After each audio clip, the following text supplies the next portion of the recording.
Hey Astrals, have you ever clicked on a video claiming to have unpopular K-pop opinions just to hear mostly the same recycled takes again? Yeah, me too. That's why today I'm sharing opinions I personally don't see many people talking about.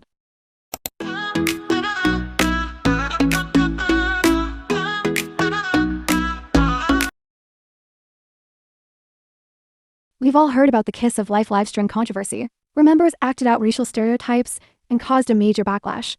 As of now, both the group and their company have publicly apologized 4 times, and yet people are still calling them a cancel group, maybe even one of the only K-pop groups that actually got successfully canceled.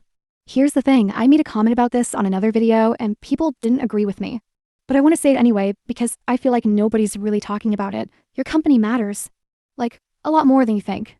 If Kiss of Life were under one of the big 4 companies, YG, JYP, SM, or HYBE, they would not have been canceled. I genuinely believe that. Think about it, YG artists have literally said the N-word before. Were they canceled? Not really. It was only in situations that have so much severe issues that they were kind of canceled. Because big companies usually have massive loyal fan bases that will defend anything.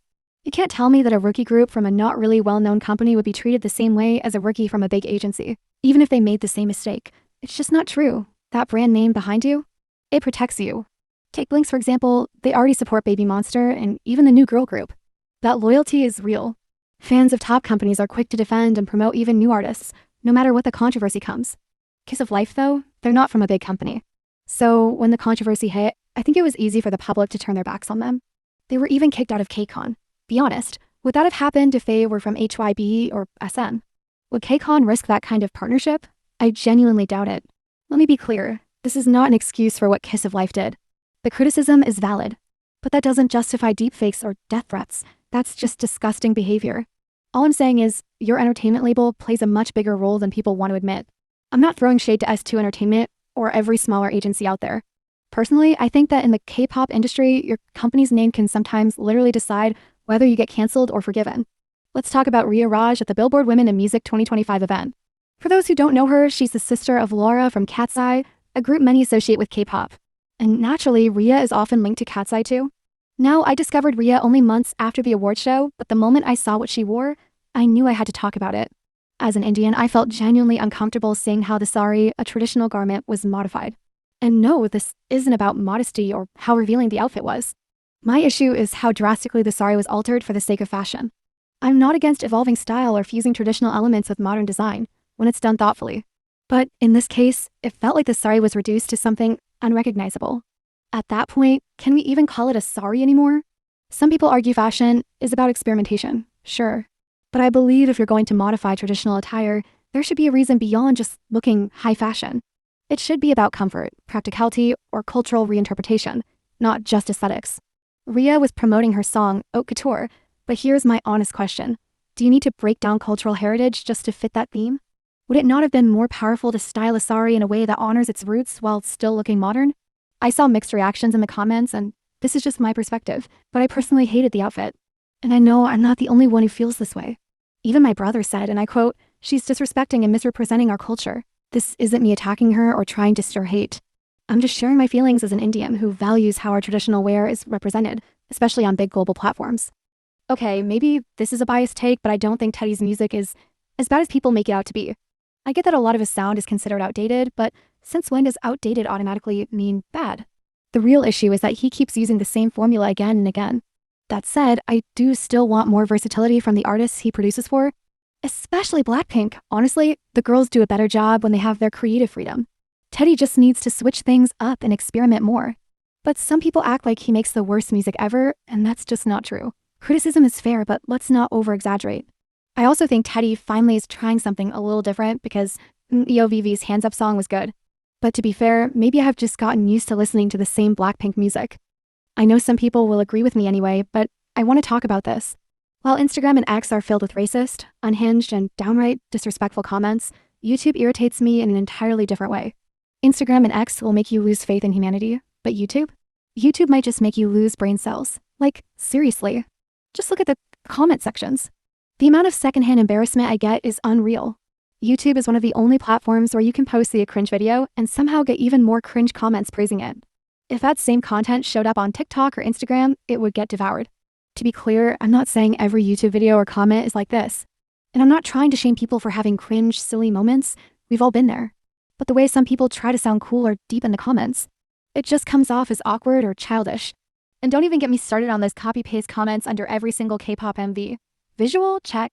Rap? Check. Vocals? Check. Dance? Check. They devoured. Like, just say you love the MV and move on. Sometimes I read these type of comments and I'm like, yup, facts. Other times, I cringe so hard I feel like my face turned into a meme. And let's not forget the spam accounts, the ones who write the same thing under every K-pop video, no matter what group it's actually about. I remember seeing this one account spamming "Stray Kids are the kings of K-pop" under videos that weren't even related to them, like a Blackpink video, for example. And you guessed it, this account spams it under every K-pop video religiously. Another one is during ITZY's Girls Will Be Girls Countdown Live. I saw so many hate comments, and most of them were just spam from the same users. Things like Flopsy or Kiss of Life Queen's ITZY flop. These are actual comments I saw, by the way. And sure, compared to the unfiltered mess on Instagram or X, YouTube's hate is tame. But why are there so many accounts spamming the same nonsense in every video? Still, I'll give YouTube some credit. If you ignore the cringy side, there are a lot of users who actually make thoughtful points and come across way more mature than what I usually see on other platforms. I just want a platform where people aren't cringe and aren't trying to be offensive. Is that too much to ask? Okay, this is definitely a biased take, but hear me out. Ever since Blackpink shifted focus to solo projects, the Blink fandom has never felt more divided. There are basically 5 categories of fans. You're either a full group Blink or a solo stan. And I know that this is how it always has been in the fandom, but it's way more obvious now. And what people keep talking about lately is how some members don't seem to mention Blackpink much anymore, almost like they've forgotten their roots. For example, Rose was doing an alphabet challenge in a Day's interview where she had to say the first thing that came to mind with each letter. When she got to B, she said Bruno, not Blackpink or Blanks. That sparked backlash. People started calling her obsessed with Bruno Mars and accused her of forgetting where she came from. Then there's Lisa. She's been called out multiple times for not mentioning her members or Blanks in certain interviews or events, with some people labeling her ungrateful. And while this might be a common opinion among hardcore Blanks, it's not something I see general K-pop fans talking about much. But here's my take. It's totally fine if they don't mention Blackpink or Blanks in every single solo appearance. If Rose had mentioned Blackpink or Blanks in every single interview, the same critics would probably say she's name-dropping them to stay relevant.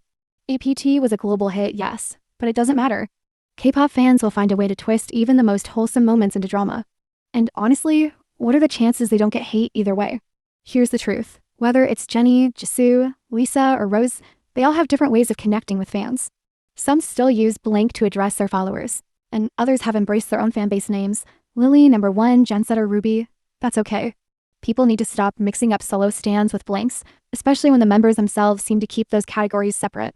If Jisoo still calls her fans Blanks, that's her choice. If Rose or Lisa wants to use their solo fandom names, that's fine too. This whole debate is getting old fast. As a Blink, I don't mind whether they say my fandom name or not. I'm still a Lily, a Number One, a Suya, and a Gensetter. I'm still a Blink. What's the point of discussing this again and again when the people involved don't even seem to care? And let's be real, we'd notice if there was actual beef in Blackpink. But after nearly a decade, they've consistently shown they're close with one another. They don't need to post every interaction to prove that to us. And that's okay. As long as they show love during actual Blackpink activities, like concerts and group events, that's enough for me. In conclusion, I think it really isn't betrayal or the end of the world if the Blackpink girls don't mention the group or Blanks. That's all for today, Astrals. What do you think about these opinions? I personally haven't seen many people talk about them. What are your thoughts? Do you think I should share more of my opinions? Comment below and see you next time.